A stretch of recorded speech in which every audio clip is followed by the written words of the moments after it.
Every day we see headlines about the autonomous revolution being just around the corner.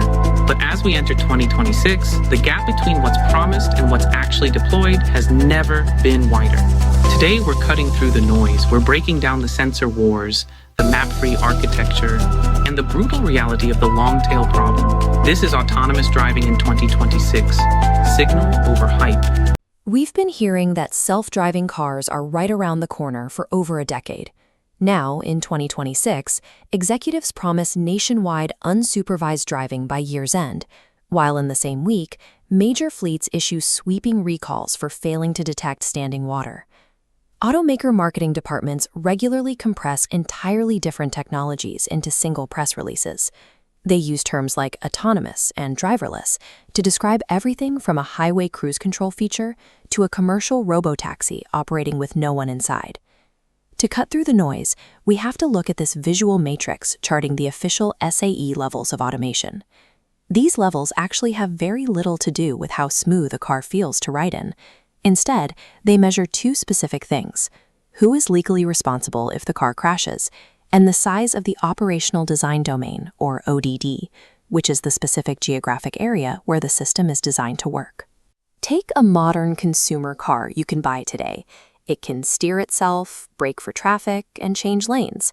But under the law, this is a Level 2 system. The liability is pinned entirely on you, the driver. You have to constantly supervise the machine. A Level 4 robotaxi operates on a completely different premise.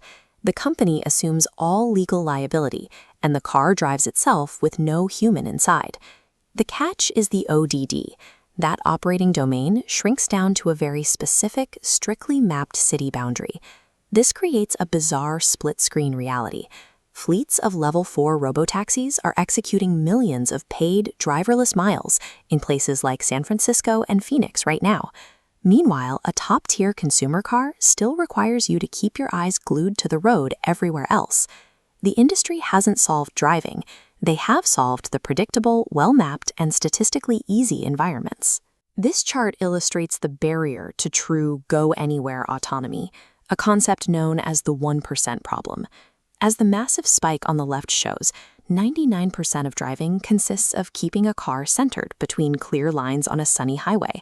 A machine learns that quickly. The danger lies in what data scientists call distribution shift. These are the safety-critical edge cases that look nothing like the AI's standard training data. It's the wrong-way cyclist at midnight, or a truck carrying a giant mirrored art installation merging into your lane. If a system is 99% accurate, it still encounters an unhandled anomaly about once every 10,000 miles. In a safety-critical environment moving at highway speeds, a single unhandled edge case is enough to cause a disaster. To survive that final 1%, companies are placing massive bets on entirely different hardware strategies. One approach is vision only.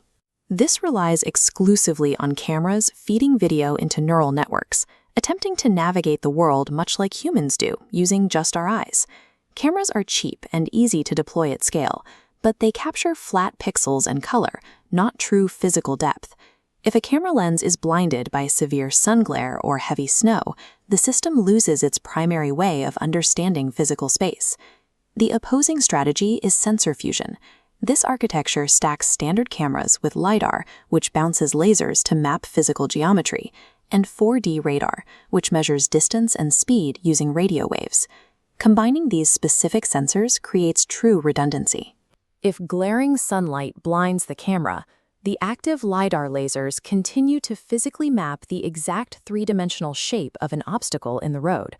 This hardware divide represents a multi-billion-dollar wager on which specific suite of sensors can actually survive the chaos of the long tail.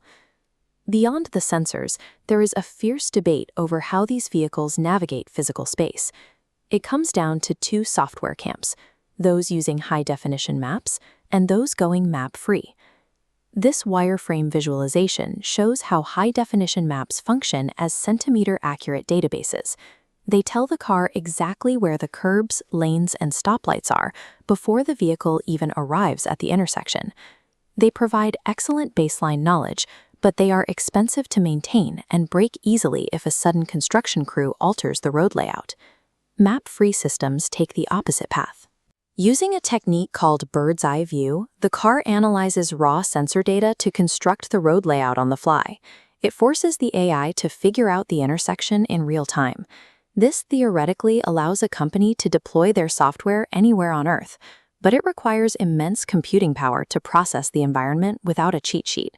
Right now, the mapped approach is dominating commercial operations. In the US, robotaxis are completing hundreds of thousands of weekly rides. We're even seeing purpose-built vehicles hit the streets that lack a steering wheel entirely, driving in both directions without needing to turn around. Meanwhile, Chinese operators like Baidu and WeRide are scaling up fleets of thousands of fully driverless vehicles, blanketing massive urban zones across multiple cities. On the map-free side, consumer Level 2 platforms are aggressively gathering training data. They are literally gamifying the experience by tracking user intervention-free streaks on the dashboard, prioritizing massive data collection over geo-fenced perfection. High-definition maps allow companies to conquer specific cities today. Map-3 developers are accepting short-term mistakes in their software, betting they can collect enough data to eventually learn how to drive the entire world tomorrow. The reality of 2026 is that Level 4 robotaxis are no longer science experiments. In their designated zones, they operate as functioning, scalable public transit infrastructure. For the cars sitting in your driveway, the timeline is slower. We will see the rollout of Level 3 autonomy between 2027 and 2028. That is the threshold where you can legally take your eyes off the road, but only under highly restricted conditions, like a dense traffic jam. Getting to Level 5, a car that can drive absolutely anywhere, in any weather, with zero supervision, is an entirely different challenge. It requires breakthroughs in causal AI. A machine needs to understand why an event is happening, rather than just matching visual patterns to a massive database of past events. In the immediate future, the consumer cars we buy will become incredibly capable tools for reducing driving fatigue. But when that rare, unpredictable 1% scenario inevitably arrives, the human brain is still the ultimate failsafe.